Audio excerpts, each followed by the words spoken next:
Bismillahirrahmanirrahim. Assalamualaikum warahmatullahi wabarakatuh. Hari ini kita akan bahas materi yang sudah kita lakukan percobaannya di minggu kemarin, yaitu materi tentang hukum huk. Nah, hukum huk ini berbunyi atau menyatakan bahwa pertambahan panjang pegas itu sebanding dengan besar gaya yang bekerja padanya. Pertambahan panjang pegas sebanding atau berbanding lurus. Berbanding lurus itu sebanding ya. Berbanding lurus dengan gaya yang diberikan benda. Jadi ketika gaya yang diberikan benda atau gaya yang diberikan pada pegas itu besar, maka si pertambahan panjang pada pegasnya itu semakin besar juga. Ketika gaya yang diberikan kepada pegas itu kecil, maka eh, pertambahan panjang pada pegasnya itu juga kecil. Nah, itu berbanding lurus. Jadi sebanding gitu. Nah, kayak kemarin tuh ketika kita memberikan apa? Itu kan kemarin kita percobaan ada pegas, kita gantungi beban dengan massa tertentu kan ya. Ketika kita gantungi beban dengan massa yang kecil, maka si pertambahan panjangnya juga kecil juga kan? Yang 50, 100. Nah, ketika gantungi beban yang 100, pertambahan panjangnya jadi lebih besar lagi ketika kita kasih beban dengan massa yang 150, pertambahan panjangnya lebih besar lagi. Nah, itu jadi pertambahan panjang benda itu berbanding lurus dengan gaya yang diberikan. Nah, ketika kita menggantungkan massa, ketika kita pasang tuh si pegasnya itu kita pasang beban dengan massa tertentu. Nah, itu tuh sama artinya dengan kita memberikan gaya pada pegas tersebut. Nah, gaya yang diberikannya itu adalah berupa gaya berat karena kan si bebannya itu menggantungkan. Nah, di sana terjadi gaya berat. Jadi ketika si gaya beratnya itu semakin besar karena masanya itu semakin besar, misalkan kita tambah lagi nih masanya, berarti si gayanya kan semakin besar lagi, maka si pertambahan panjang pegasnya pun semakin besar pula. Nah, di hukum huk ini ada yang namanya dengan gaya pemulih. Hukum huk F. Namanya itu FP. FP itu gaya pemulih. FP itu adalah gaya pemulih, rumusnya min K dikali delta X. FP-nya itu gaya pemulih, K-nya itu adalah konstanta pegasnya, delta X itu adalah perubahan atau pertambahan panjang si pegasnya sebelum dan setelah diberi beban. Nah, kenapa di sini ada tanda minus? Ada tanda negatif. Nah, ternyata tanda negatif itu menandakan bahwa gaya pemulih pegas itu berlawanan arah dengan arah pertambahan panjangnya. Iya kan? Karena kan si pegas itu kan bersifat elastis. Nah, sehingga pada pegas itu muncul gaya pemulih atau gaya restorasi yang melawan gaya berat atau yang melawan gaya pada beban yang digantungkan. Nah, makanya ada tanda negatifnya. Itu tuh menandakan bahwa berlawanan gitu, berlawanan arah jadi negatif. Nah, satuan untuk gaya pemulih itu Newton. Kalau pertambahan panjang, satuan panjang ya berarti meter. Kalau konstanta pegas rumusnya satuannya Newton per meter. Oke, ngerti ya sampai sana. Nah, di sini ada, sorry ini bukan pemanfaatan pegas tapi susunan pegas ya. Nah, untuk susunan pegas itu sendiri ada susunan pegas secara seri dan ada susunan pegas secara paralel. Nah, pada percobaan minggu kemarin eh kita hanya mencoba yang Yang satu pegas aja ya, nggak kita nggak coba yang susunannya. Jadi hanya satu pegas aja kemarin kita hanya membuktikan bahwa konstanta pegas itu tidak dipengaruhi oleh gaya atau massa yang diberikan. Nah, kemarin kan ada yang nanya nih kemarin, Bu, kenapa katanya ketika massanya kita tambah terus, kok si konstanta pegasnya itu ternyata nggak berubah. konstanta konstanta pegasnya itu tetap gitu antara massa yang 50, 100, terus yang 150, 200, yang 250. Ketika massanya terus berubah, tapi si konstanta pegasnya itu sama. Nah, itu kenapa? Nah, karena konstanta pegas itu sendiri bergantung pada jenis bahan. Jadi, jenis bahan pembuat si pegasnya gitu. Apakah dari besi, apakah dari plastik, apakah dari apa gitu. Jadi si konstanta pegas itu bergantung pada bahan bahan pembuat pegas itu sendiri. Nah, terus bergantung pada jenis bahan tadi, terus bentuk dan susunannya. apakah si bentuknya itu rapat, si antara uril. Nah, ini kan ada uril-urilnya gini kan. Apakah bentuk antara bentuknya itu si pegasnya itu antara jarak antar pegasnya itu rapat atau renggang. Nah, biasanya yang semakin besar si jarak ininya nih, jarak uril-uril ininya, semakin besar jarak antar pegasnya itu, maka semakin besar juga konstanta pegasnya. Jadi semakin kaku kan konstanta pegas itu kekakuan ya, kekakuan suatu pegas. Jadi kayak yang di motor itu loh kan, kalau di motor tuh ada yang campuran ya, campuran si bentuk pegasnya. Jadi antara yang rapat dan ada yang renggang. Coba deh kalian lihat di shock breaker motor kalian. Pasti si bentuk shock breakernya tuh antara yang rapat sama yang renggang. Nah, jadi semakin rapat ininya nih, semakin rapat jarak antar pegasnya, jarak antar urilnya itu tuh semakin kecil si konstanta pegasnya. Kalau semakin besar jarak ininya nih, jarak urilnya itu semakin besar pula konstanta pegasnya. Jadi semakin kaku gitu. Nah, terus konstanta pegas itu tadi kan bergantung pada jenis bahannya, terus bentuknya. Nah, yang terakhir di sini konstanta pegas itu bergantung pada susunannya juga. Nah, apakah disusun seri, apakah disusun paralel. Nah, kalau yang seri itu kayak gini. Dia tuh nyambung. Kalau yang seri nyambung. Nah, kalau yang paralel dia tuh ada paralel bentuknya kayak gini pokoknya nih. Kalau seri itu kayak gini. Seri ini seri nih nyambung, nggak ada pembatasnya. Kalau yang paralel kayak gini. Nah, ternyata beda. Misalnya nih, konstanta pegas ini kan yang seri nih ya. Misalkan ini kan ada 4 pegas ya. 2 di seri, 2 di paralel. Nah, ketika si pegas disusun secara seri itu, ternyata konstanta pegas gabungannya itu akan berbeda ketika kita susun secara paralel. Itu tuh akan berbeda. Nah, jadi si nilai konstanta pegas itu sendiri bergantung pada susunan pegasnya. Nah, biar lebih ngerti kita langsung aja nih ke ke persamaannya nih. Pegas disusun seri nih. Misalnya di sini ada pegas 1 dengan konstanta 1 dan pegas 2 dengan konstanta 2. Nah, cara untuk mencari konstanta gabungannya, jadi konstanta gabungan atau konstanta pengganti biasanya. Konstanta pengganti atau konstanta gabungan kedua pegas ini yang disusun secara seri bisa kita cari dengan persamaan 1/Ks. Nah, langsung ini nih ke yang dikotakin. Nah, 1/Ks sama dengan 1/K1 tambah 1/K2.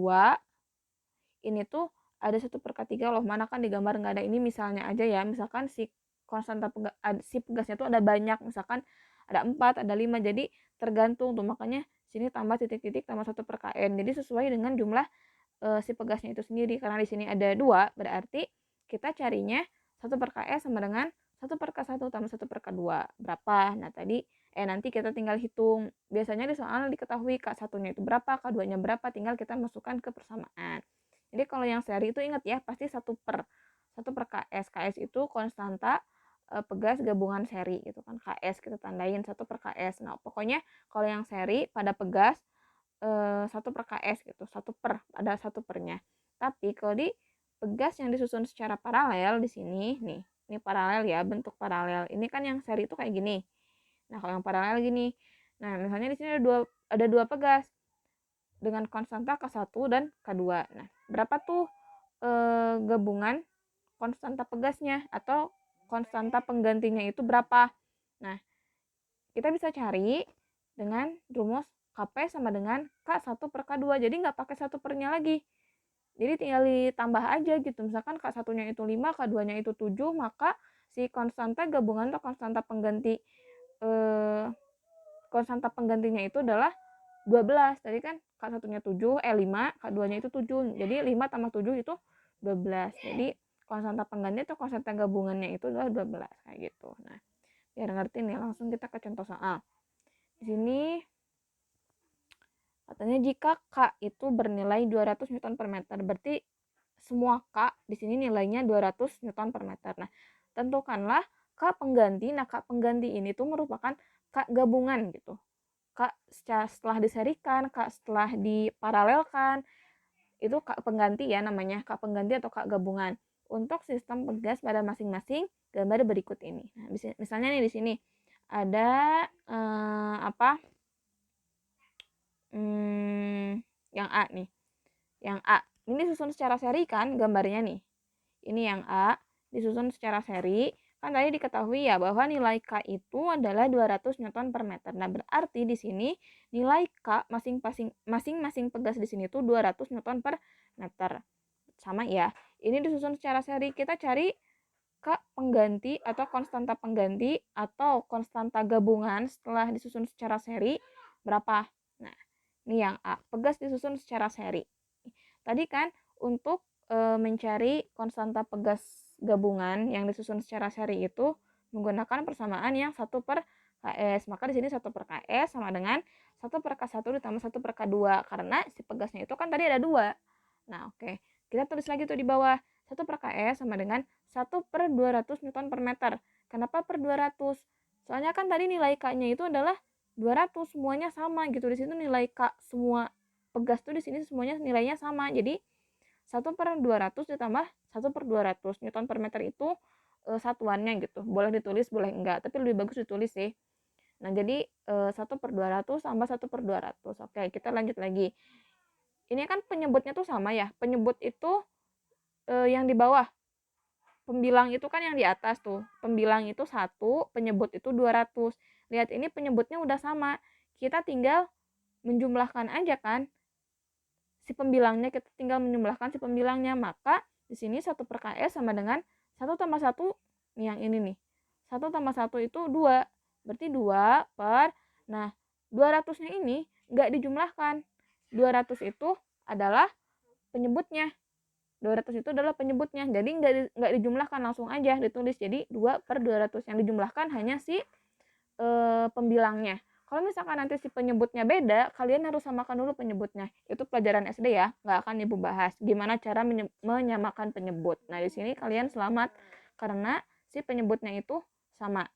Jadi di sini kalian tinggal menjumlahkan si pembilangnya aja yang di atas nih. 1 tambah 1 itu 2. Berarti 2 per 200. Enggak jadi 2 per 400.